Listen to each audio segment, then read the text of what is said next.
देखिए, सबसे पहले मैं ये कहना चाहता हूँ कि डीपीएपी इस असेंबली इलेक्शन में मजबूती से इलेक्शन लड़ेगी और जो मार्केट में कुछ र्यूमर्स चल रहे हैं कि हमने विड्रॉ किया है, लेकिन हमने लिमिटेड सीट्स पे इलेक्शन लड़ना है जहां हम मजबूत हैं। और मैं हमारी चेयरमैन गुलाम नबी आज़ाद साहब, जो साबिका वज़ीर आला भी हैं, अपनी पार्टी के वर्करान और आज़ाद साहब के चाहने वालों को ये कहना चाहता हूँ कि आज़ाद साहब की तबीयत थोड़ी बिगड़ गई और उनको एम्स अस्पताल दिल्ली में दाखिल किया गया। और खुशी की बात यह है कि उनको 2 दिन के बाद डिस्चार्ज किया गया और अब वो रिकवर हो रहे हैं। फर्स्ट, सेकंड और थर्ड फेज़ में भी, चाहे साउथ कश्मीर हो या जम्मू खिता हो, और जितने भी पार्टी के लीडर हैं वो भी इन कैंडिडेट्स के लिए जो है कैंपेनिंग मजबूती से करेंगे, क्योंकि हमारा मकसद ये है कि हमारा फोकस,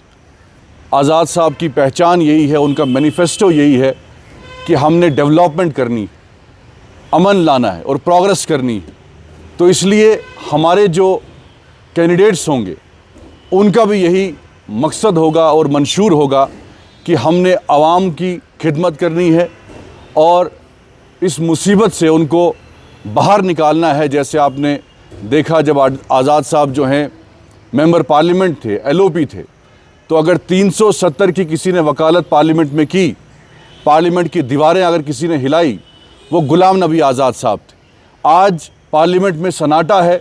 जैसे जम्मू कश्मीर पार्लियामेंट के नक्शे से गायब हो चुका है। इसलिए रियासत में भी गुलाम नबी आज़ाद साहब की ज़रूरत है और हम गुजारिश करेंगे उनके चाहने वालों को कि उनके लिए दुआ करें, उनकी सलामती के लिए, उनकी सेहत के लिए। और हमें उम्मीद है कि आज़ाद साहब जल्द से जल्द ठीक होंगे और अपने कैंडिडेट्स को जिताने का काम करेंगे। देखिए, डीपीएपी जहां मजबूत है वहां हम खुद लड़ रहे हैं और हमारी कोशिश रहेगी कि जहां सेकुलर फोर्सेस कमज़ोर हैं तो हम उनके बीच में अड़चन नहीं डालेंगे। इसीलिए जहां जहां सेकुलर फोर्सेस, क्योंकि जिस तरीके से कुछ ताकतों ने जम्मू कश्मीर में बर्बादी की, हमारा स्टेटहुड छीना, हमारे हकूक़ छीने, और ना यहाँ रोज़गार है, ना तरक्याती काम हो रहे हैं, इसलिए हमने लिमिटेड सीट्स पे इलेक्शन लड़ने का फ़ैसला लिया। और चाहे डोडा हो, चाहे साउथ कश्मीर हो, मजीद वानी साहब हो, अमीन भट्ट साहब हो, जो एक्स मिनिस्टर एमएलए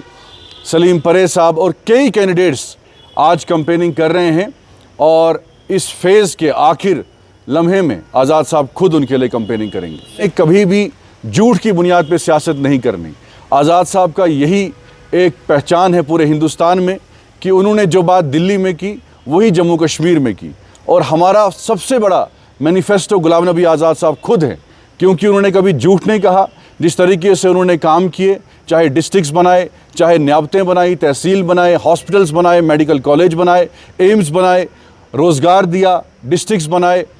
और स्कूल्स बनाए, अस्पताल बनाए, तो ये काम मुझे नहीं लगता कि किसी तंजीम ने अभी तक किए हों जो आज़ाद साहब ने 2.5 साल में एज चीफ मिनिस्टर किए हैं। तो इसलिए जो वादे बाकी तंजीमें कर रही हैं, ये कानून जो हैं, जो आज वो तंजीमें दावे कर रहे हैं कि हम रिवोक करेंगे, हम फिर से लाएंगे, तो ये कानून लाने वाले भी वही लोग हैं और वादे करने वाले भी लोग हैं। तो वो सरकार में रह चुके हैं। लेकिन आज़ाद साहब का ये मानना है कि जो हकूक़ हमसे छीने हैं, सबसे पहले स्टेटहुड और ज़मीनों के राइट्स और नौकरियों के राइट्स, ताकि बाहर का शख्स यहाँ ना नौकरी कर सके, बाहर का शख्स ना यहाँ ज़मीन खरीद सके, और स्टेटहुड जल्द से जल्द रिस्टोर हो। तो इस एजेंडे को हम आगे लेके चलेंगे और झूठ की बुनियाद पे नहीं, बल्कि सच्चाई की बुनियाद पे लोगों के सामने जाएंगे। और इस वक्त इस मुसीबत से अगर कोई लीडर जम्मू कश्मीर की आवाम को निकाल सकता है तो वो गुलाम नबी आज़ाद साहब हैं। और जिस तरीके से हमने राशन मुफ्त किया, बिजली पहले आज़ाद साहब के दौर में जिस तरीके से पूरे हर एक इलाके में गरीब तबके को मुफ्त मिलती थी, वैसे ही आज़ाद साहब जो है आएंगे जब चीफ मिनिस्टर, तो वो मुफ्त बिजली दी जाएगी। खुद इलेक्शन नहीं लड़ेंगे और जो उनके कैंडिडेट अभी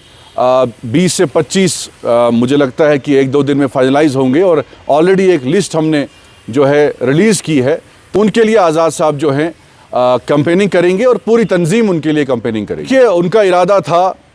डोडा से इलेक्शन लड़ने का, लेकिन अचानक उनकी तबीयत ख़राब हुई तो उन्होंने फ़ैसला लिया, क्योंकि आपने हाल ही में वीडियो भी देखा होगा कि आज़ाद साहब एम्स में